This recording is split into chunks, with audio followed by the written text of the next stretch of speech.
Bine este cuvântat Dumnezeul nostru totdeauna, acum și pururea și în vecii vecilor. Amin. Dumnezeu este Domnul și s-a arătat nouă. Bine este cuvântat cela ce vine într-un numele Domnului. Dumnezeu este Domnul și s-a arătat nouă. Bine este cuvântat cela ce vine într-un numele Domnului. Dumnezeu este Domnul și s-a arătat nouă. Bine este cuvântat cela ce vine într-un numele Domnului. Către născătoarea de Dumnezeu acum cu nevoință să alergăm păcătoșii și umiliții și să cădem strigând într-o pocăință dintr-o adâncul sufletului. Stăpân, ajută îndurându-te spre noi. Grăbește că perim de mulțimea păcatelor. Nu întoarce pe servităi deșeți, că numai pe tine nădejde te-am câștigat.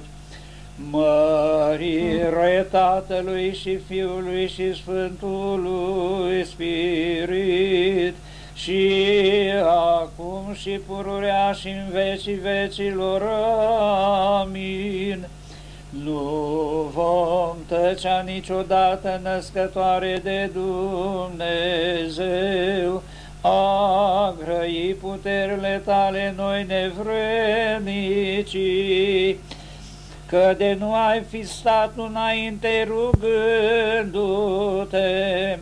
Cine ne-ar fi mântuit pe noi dintr-o atâtea primejdii,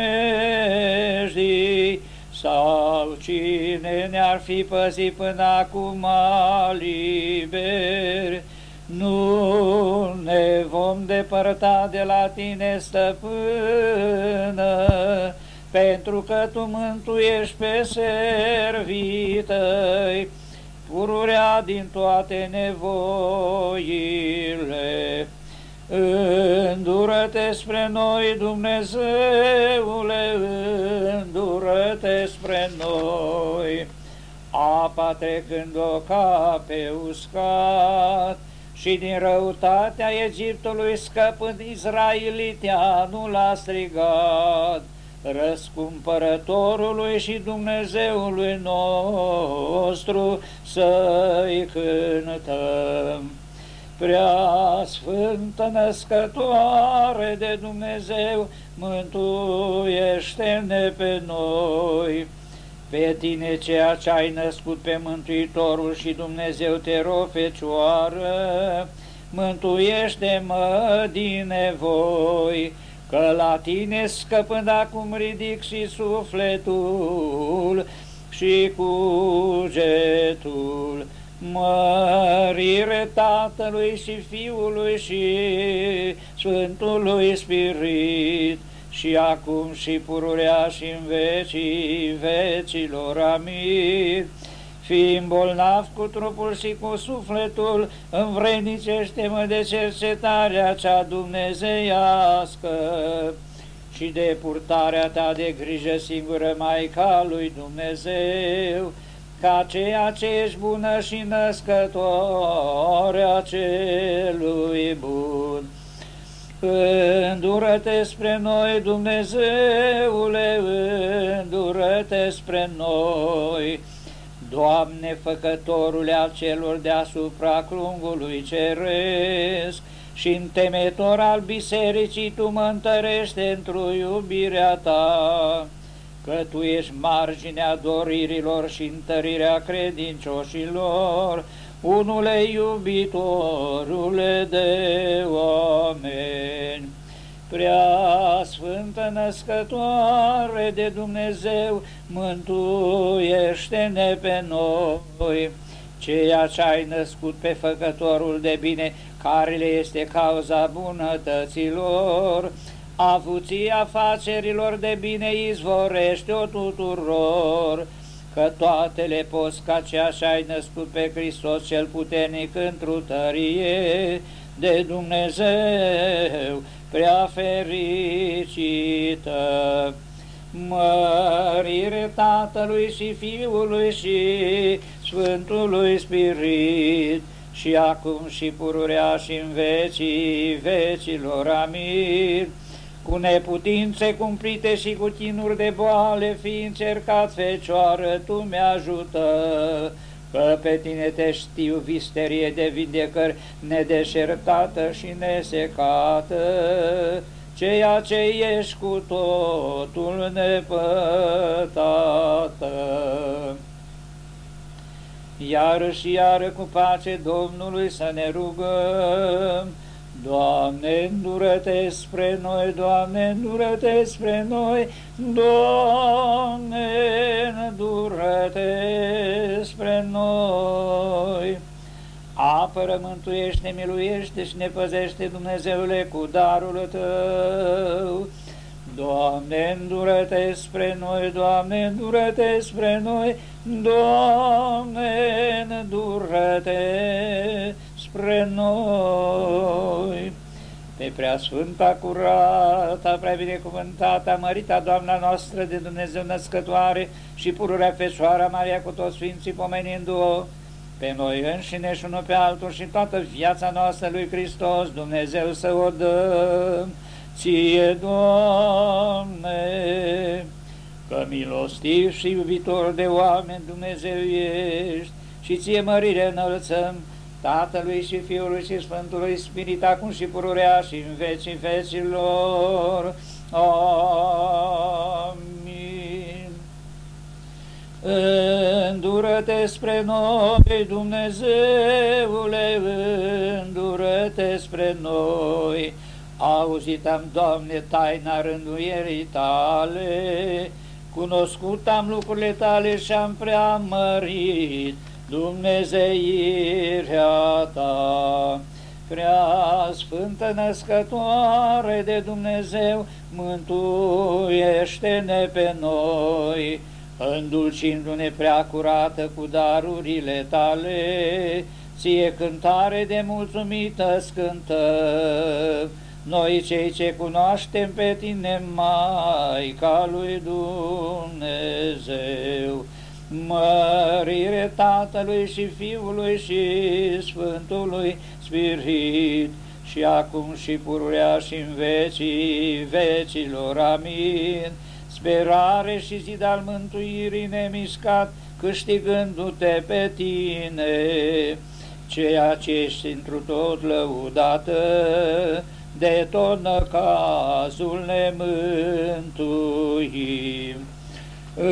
Îndură-Te spre noi, Dumnezeule, îndură-Te spre noi.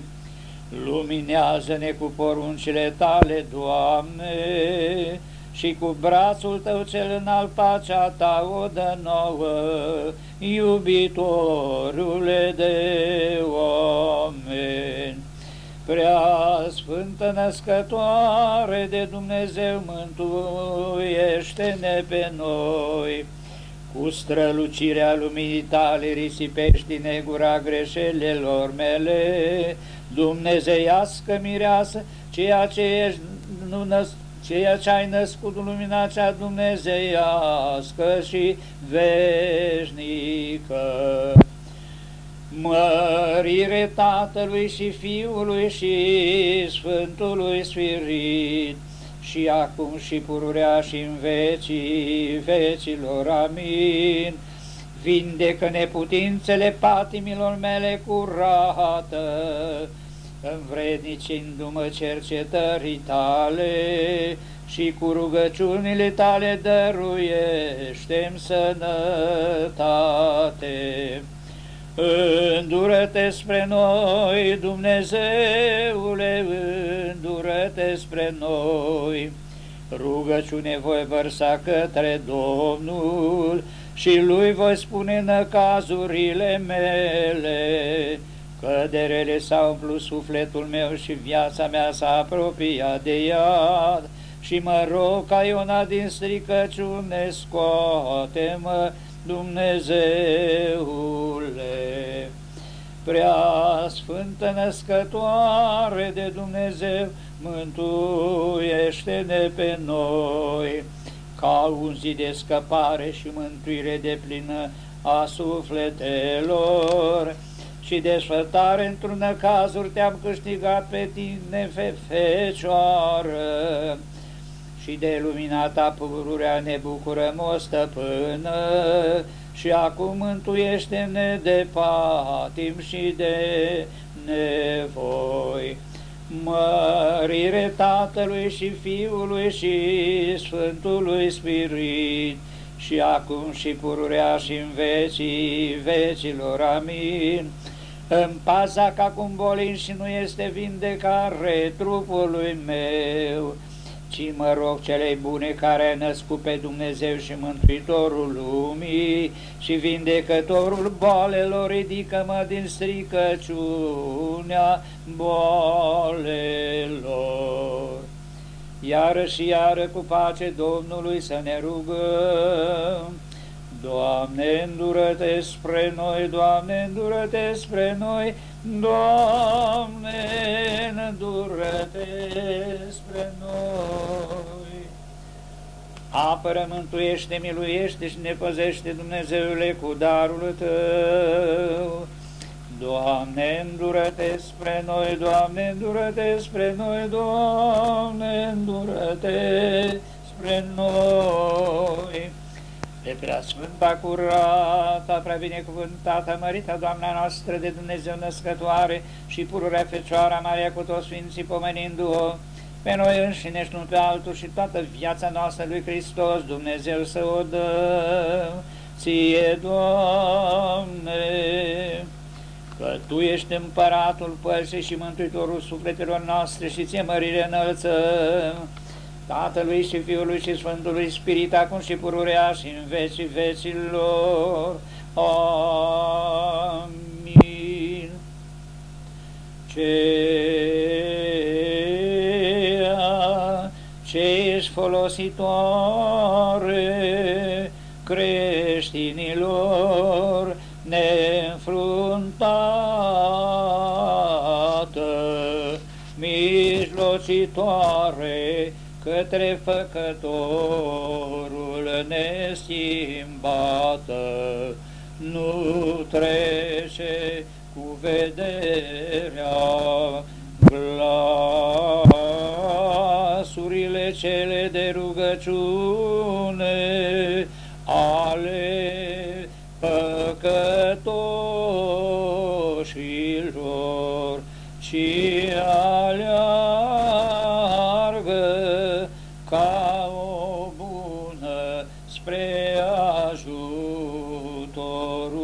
nostru, care cu credință strigăm către Tine. Grăbește spre rugăciune și sârguiește spre îmblânzire. Apără-mi pururea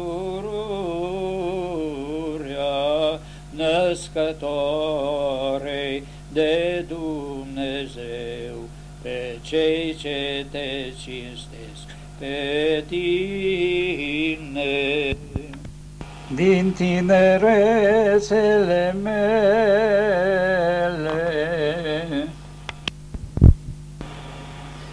multe patimi se luptă cu mine, ci Iisus mă sprijinește,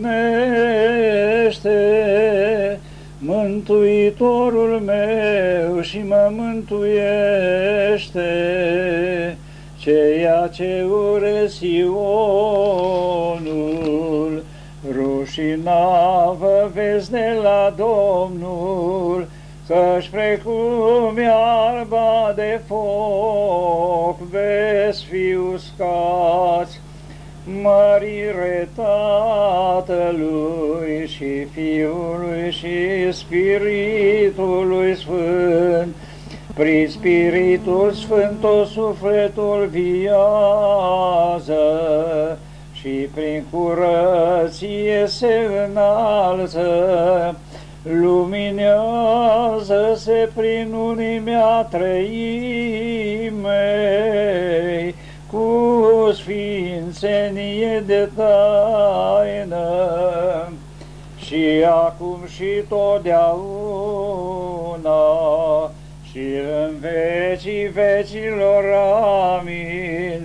Prin Spiritul Sfânt o izvoresc izvoarele darului, adăpând toată zidirea spre rodire de viață. Aminti voi numele Tău întru tot neamul și neamul. Ascultă, Fecioară, și vezi și pleacă urechea Ta și uită de poporul Tău și de casa părinților Tăi. Aminti voi numele Tău întru tot neamul și neamul. Toată suflarea să laude pe Domnul, toată suflarea și toată făptura să laude numele Domnului. Lăudați pe Dumnezeu întru sfinții Lui. Și pentru ca să ne învrednicim, ascultați Sfânta Evanghelie pe Domnul Dumnezeu să rugăm. Doamne, îndură-te spre noi, Doamne, îndură-te spre noi, Doamne, îndură-te spre noi. Cu înțelepciune drept să ascultăm Sfânta Evanghelie, pace tuturor, și Spiritului Tău. La citirea Sfintei Evangheliei de la Luca să luăm aminte. Mărire Ție, Doamne, mărire Ție! În zilele acelea, sculându-se Maria, mersa la munte cu de grab în cetatea Iudei și a intrat în casa Zahariei și s-a închinat Elisavetei. Și a fost când a auzit Elisaveta închinăciunea Mariei, săltata pruncul în sânul ei și s-a umplut de Spiritul Sfânt. Elisaveta și-a strigat cu glas mare și a zis: Binecuvântat ești între femei și binecuvântat este rodul pântecelui tău. Și de unde mi-e aceasta ca să vină mama Domnului meu la mine? Că iată cum fug glasul închinării tale într urechile mele, săltă pruncul cu bucurie în sânul meu, și fericită e care a crezut că va fi săvârșirea celor zise ei de la Domnul. Și a zis Maria: mărește suflete al meu pe Domnul, și s-a bucurat spiritul meu de Dumnezeu Mântuitorul meu, că a căutat spre umilința servitoarei sale, că iată de acum mă vor ferici toate popoarele, că mi-a făcut mie mărite cel puternic și sfânte numele Lui, și-a rămas Maria împreună cu dânsa ca la 3 luni și s-a întors la casa sa. Mărire Ție, Doamne, mărire Ție! Nimenea din cei ce aleargă la Tine nu iese de la Tine rușinat, curată născătoare de Dumnezeu. cer în grație primește darul,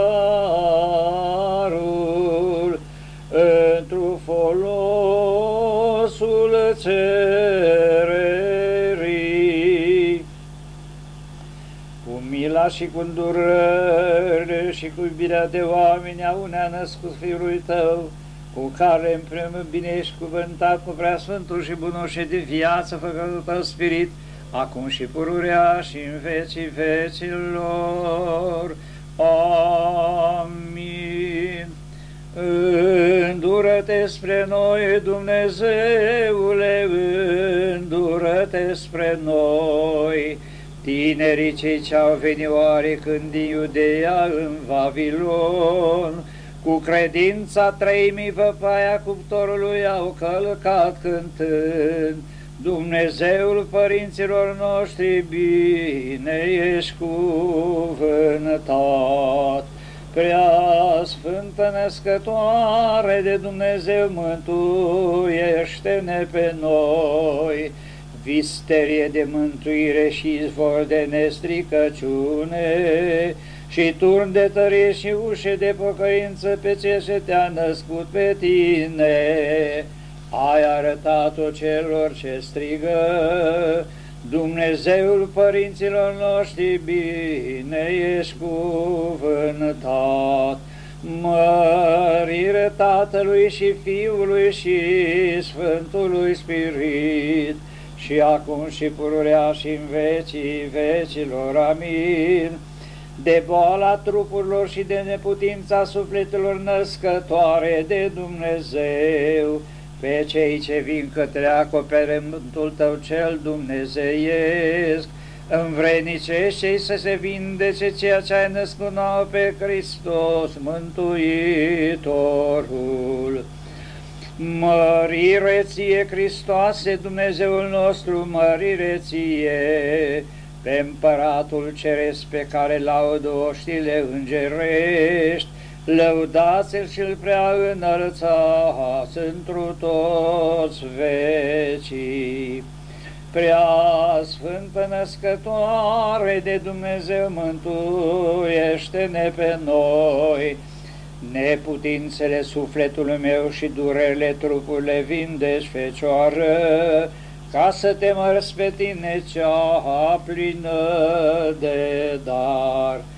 Mărire Tatălui și Fiului și Sfântului Spirit, și acum și pururea și în vecii vecilor. Amin. Asuprerile ispitelor și năvălirea patimilor Tu le alungi, Fecioară, ca să te mărim întru toți vecii. Pe Născătoare de Dumnezeu și Maica Luminii încântări să o mărim. Prea Sfântă Născătoare de Dumnezeu, mântuiește-ne pe noi. Cu adevărat Născătoare de Dumnezeu, pe Tine te mărturisim, prin Tine fii mântuiți, Fecioară curată, cu cetele celor fără de trum, mărindu-te pe Tine. Cuvine-se cu adevărat să te fericim pe Tine, Născătoare de Dumnezeu, pe cea pururea fericită și prea nevinovată, și Maica Dumnezeului nostru, ceea ce ești mai cinăstită decât cheruvimii și ești mai mărită, fără de asemănare decât serafimii, care fără stricăciune pe Dumnezeu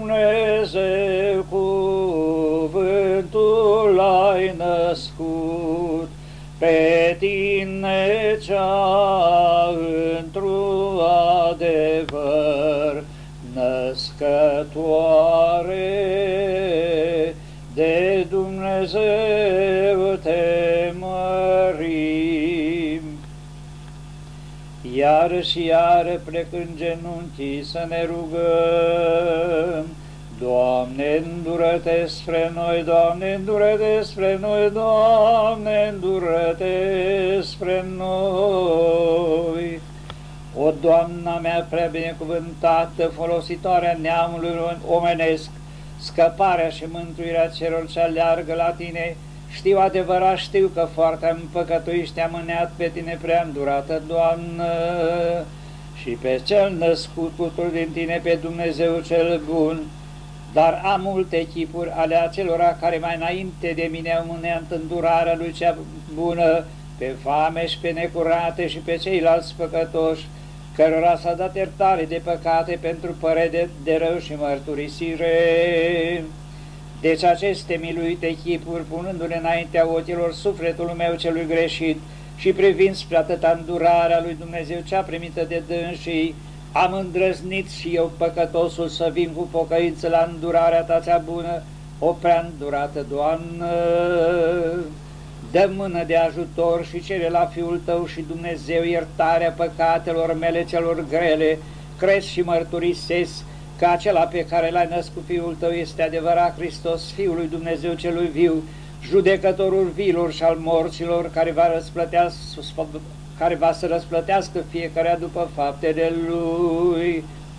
Cred iară și mărturisesc că Tu ești cu adevărat născătoare de Dumnezeu, izvorul îndurărilor, mângâierea celor ce plâng, cercarea celor pierduți, puternică și milocitoare, neîncetată către Dumnezeu, ceea ce foarte iubești neamul creștine și stai bună pentru îndreptarea mea, că nu este cu adevărat alt ajutor și acoperământ oamenilor afară de Tine, o Doamnă prea îndurată, și nimenea nădăjduind întru Tine nu s-a rușinat, și prin Tine îmblânzim pe Dumnezeu, nimenea nu este părăsit.